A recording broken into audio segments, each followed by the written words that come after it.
Ici, François d'Anglehan, l'avocat de Natacha Ray, dans le procès qu'il oppose à Jean-Michel Trogneux, le beau-frère du président de la République et consort. Dans une précédente vidéo, j'ai évoqué la possibilité d'un règlement amiable de cette procédure par une transaction, notamment compte tenu de l'importance mondiale qu'a pris cette affaire à la suite des déclarations de notre amie Candace Owens. Alors, en matière de diffamation, le plaignant peut à chaque instant renoncer à son action. Le procureur ne peut pas, dans un cas de figure de cette nature, reprendre l'accusation à son compte.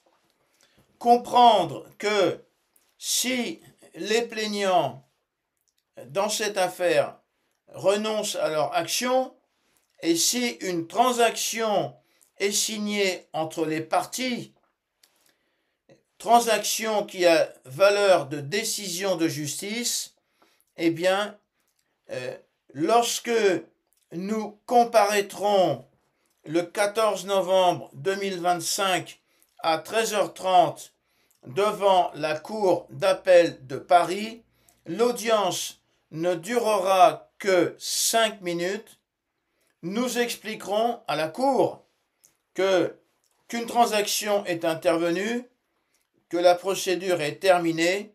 La Cour n'aura d'autre solution, n'aura d'autre possibilité que de rétracter la décision de première instance et de constater que la procédure est terminée. Alors, observation complémentaire. Le tribunal correctionnel de Paris, la 17e chambre du tribunal correctionnel de Paris, a prononcé une décision le 12 septembre 2024 dans cette affaire.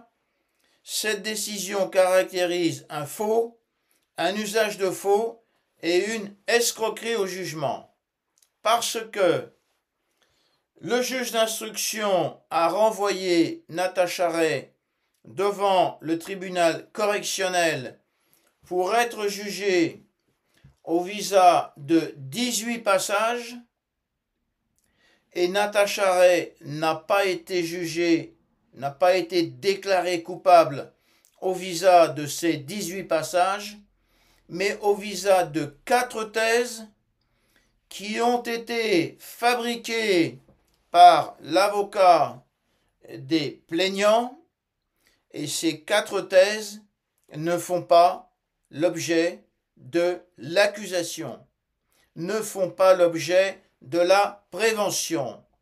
Comprendre que ce jugement caractérise un faux, un usage de faux et encore une escroquerie au jugement au bénéfice de Jean-Michel Trogneux et consorts.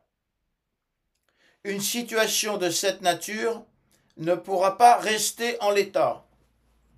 En conséquence, Natacha Ray a décidé de poursuivre sur citation directe devant le tribunal correctionnel Madame Brigitte Trogneux, épouse Macron, Monsieur Jean-Michel Trogneux, leur avocat et les 3 juges qui ont participé à cette forfaiture.